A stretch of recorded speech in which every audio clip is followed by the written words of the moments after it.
Saint François de Sales, the gentle Christ of Geneva, he had to actually conquer his own temperament. By nature, he is known to have been somewhat fiery, but he was able to dominate anything which was out of control. Occasionally, a little bit of it would come out. One time he was preaching against the Calvinists, and he went into strong mode, using one or two expressions which somewhat frightened the pious ladies before him, one or two of which made the sign of the cross. Woo, woo, woo. This was his power. This was his feeling. He was already bishop in exile. He couldn't get to Geneva. It was Annecy instead. But he did conquer the whole of the Chablis area for Catholicism after it had been completely contaminated by Calvinism. One time preaching in the pulpit, he said, "Who sent them?" In other words, who gave them the mandate? And he indicated how logical the faith was. He also indicated that the truth was ours, and so there was no need to be afraid, but to be serene in its possession. He knew the power of the word. He would invoke the guardian angels of his listeners before he preached, that his word might be fruitful, that they might be receptive. It is said that a preacher does well to invoke specifically the choir of powers, that they may obtain this grace. St. Gabriel also is interested and can obtain great graces for the preacher. It is not for no reason that he is the patron saint of journalists and authors. He knew the power of the word, and he was already preparing the way for the teaching given by the Council Fathers, the Second Vatican Council, regarding the universal call to sanctity. Each state has its specific sanctity, and one should not exclude from that any person in the divine will. The will of God is the center. Here, he says, is the most important point. Find out what God wants. And when you know, try to carry it out cheerfully, or at least courageously.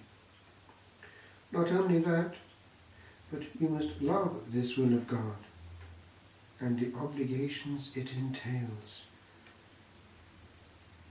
even if it means performing the most menial tasks in the world the rest of your life. Because whatever source God chooses for us, it should be all the same to us. In this practice lies the very bullseye of perfection, at which we must all aim,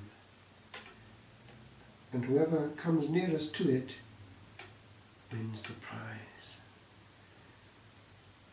This is the will of God in the hic et nunc of the present moment. It is concrete and well lived, avoids illusion. He was all things to all men. He gave personal attention to people and to lay people, all the same, not in any way excluding a single one from his pastoral care, clergy and laity. His role as a director of souls is known.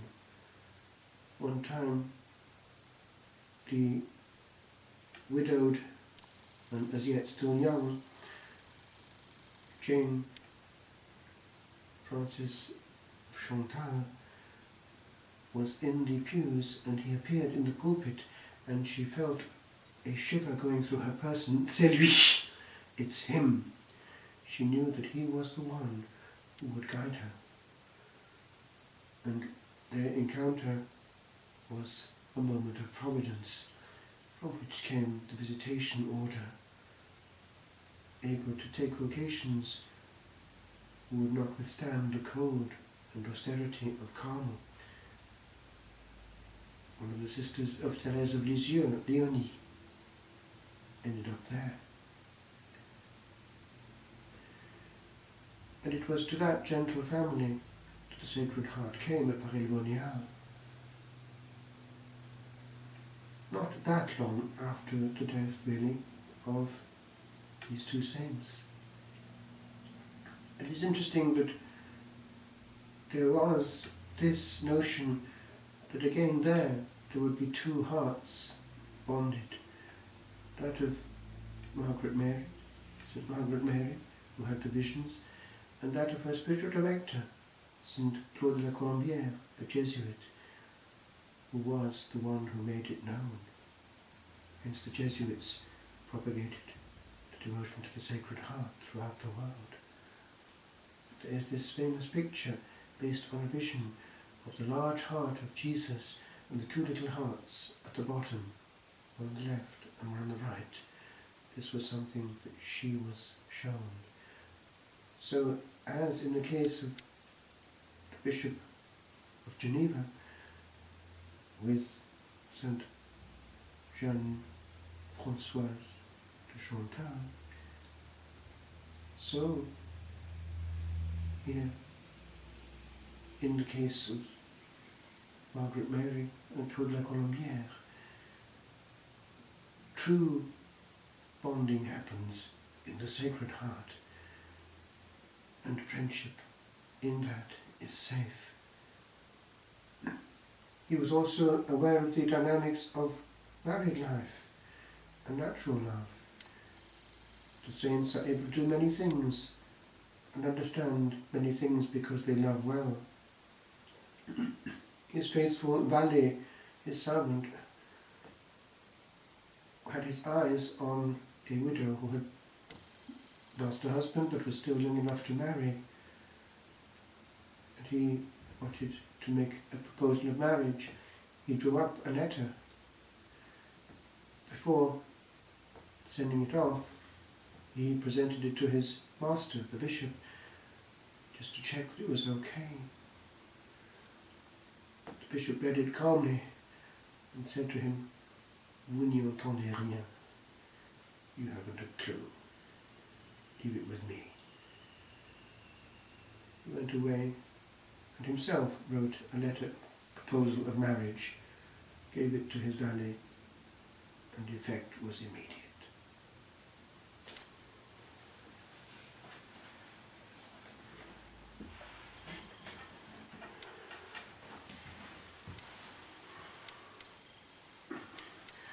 Ubi caritas et amor, ubi caritas Deus ibi est, ubi caritas et amor, ubi caritas Deus ibi